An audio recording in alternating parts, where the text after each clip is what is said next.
Hello, attractions industry professionals. Thank you for joining us for the first keynote of 2023. Today, we're here to take you to a fantastic journey to some of the most magical places in the world. Let us present to you our newest and latest CGI title for licensing around the world in 80 days, Journey of Wonders.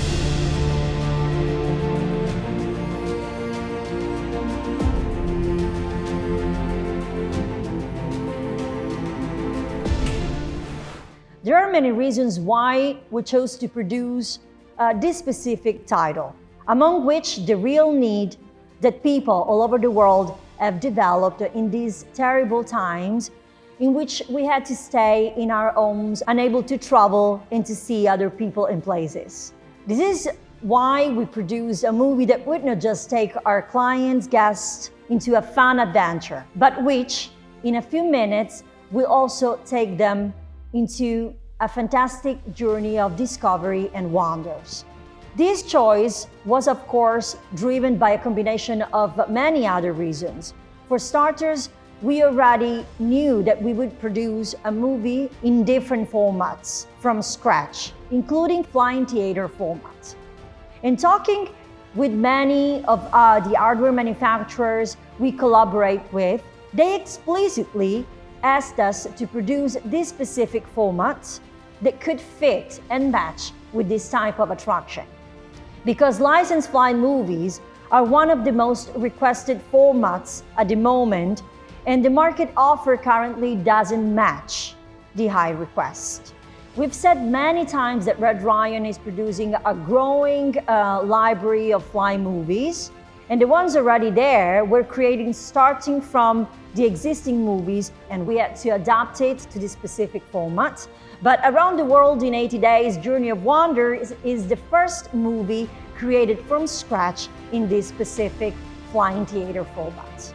Also, as we operate on a global scale within the global attractions industry, offering our clients a title that includes this kind of amazing monuments from all over the world is definitely strategic, as they are all recognizable within the markets our clients are. And of course, what better IP than Around the World in 80 Days by Jules Verne? We felt this was just the perfect IP to create a fantastic story about adventures and travels. Today we are also with Sara Menegazzi, our creative director, and she's here to tell us about the process that led to the production of the movie as it is today. Sara, so what's the creative process behind Around the World in 80 Days? Hello everyone. Yes, as you said, after a period of closure and travel restriction, we thought about giving the audience an absolutely memorable experience of discovery. Our keyword, the key to everything we did with this title, was just one: fun.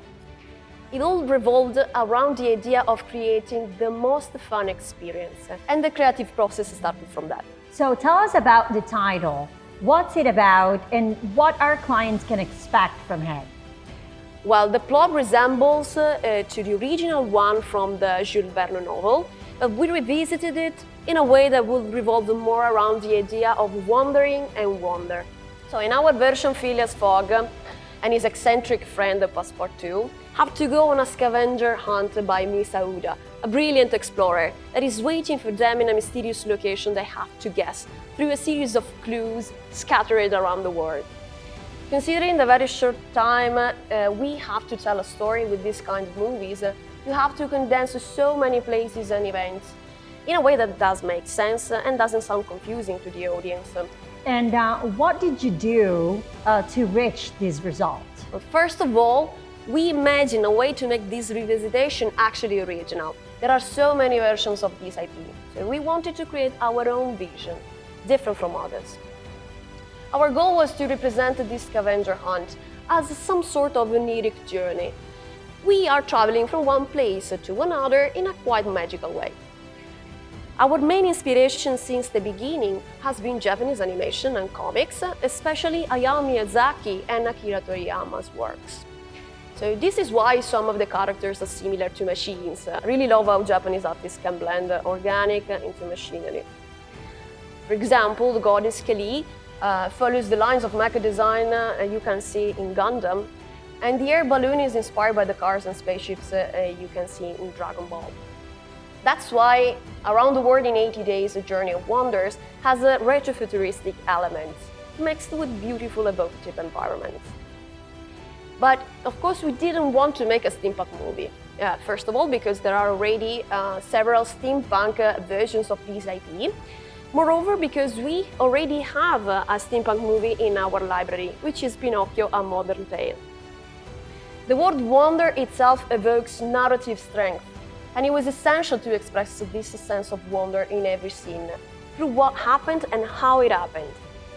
So we looked for colorful design, amusing characters, and a more theatrical kind of acting. Come on, Passepartout, get in here now or I'll lose my bet with Miss Saouda. Also, each of the places our characters discover in the movie has its own identity.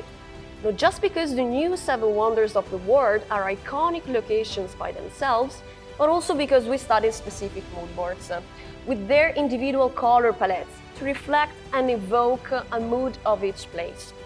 Of course, this kind of research and attention in details is reflected not only in the environment, but also in the entire movie. To reach a satisfying result for our very high standards, we resorted to all of our expertise in CGI content for media-based attractions, starting from the study of the characters and the design, and using many creative tricks to reach our goal within reasonable production times and within our established budget. Let's go!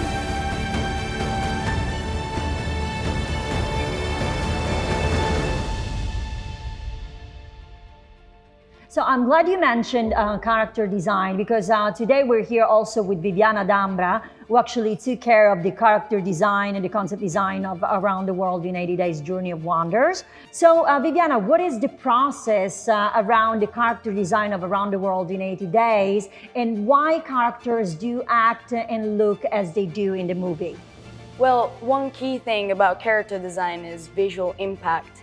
The audience has to be able to recognize a character's purpose and personality with one glance. To do that, we aimed for an outlook that allows the audience to have an immediate link with the characters in this movie. They all have to be immediately recognizable as good, and therefore they're there to help us. To do so, I started from Sarah's directions on what kind of characters she had in mind. For example, she imagined Mr. Fogg as a middle-aged man with quite dashing and eccentric characteristics, and with a love for exploration. Starting from these suggestions, I worked on Mr. Fogg to create a character that has fun traveling. My goal was to represent him as someone who jumps from one place to the other continuously. His beard is a very distinctive trait. Mr. Fogg takes care of himself, almost like a dandy, and at the same time he's always on his hot air balloon. So it's almost as if his beard has taken that facing up shape because he's continuously exposed to the wind. The colors I used for him are lively, following the theories of psychology of color. I used a palette that would make him look curious, interested in nature, with a strong childish element in a good way. That makes him playful, eccentric, and full of energy, and still very good at his job. For Passepartout, Mr. Fogg's companion, the creative process is quite the same. Sarah told me that she saw this character as a super smart little robot whose goofy behavior was due to the fact that he had so many thoughts in his mind being processed at the same time, and that is why it might sound at times a little bit odd.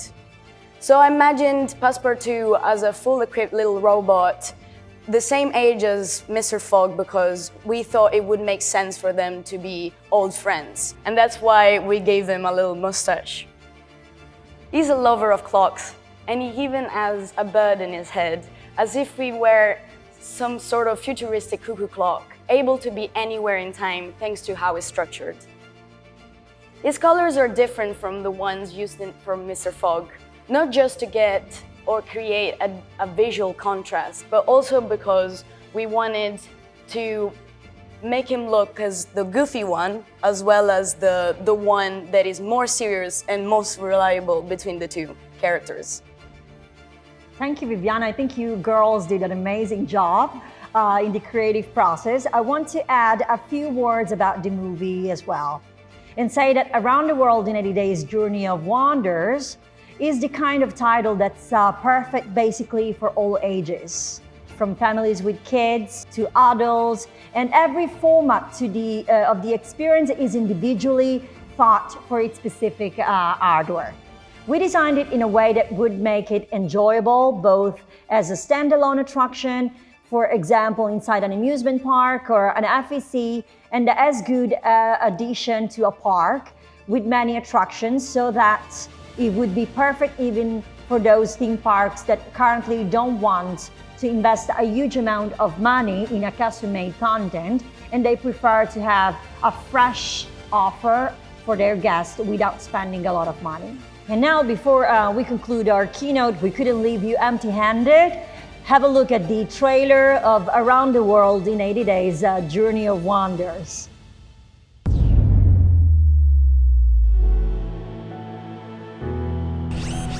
Oh,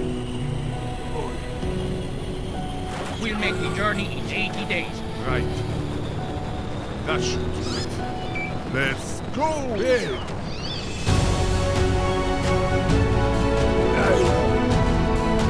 Look around, Passepartout.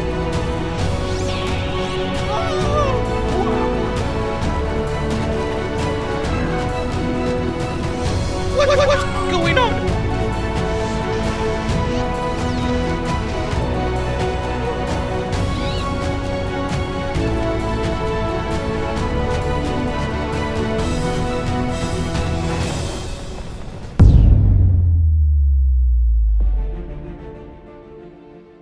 All good things come to an end, attractions industry professionals. Our new keynote is over, and you now know basically everything about Around the World in 80 Days Journey of Wonders.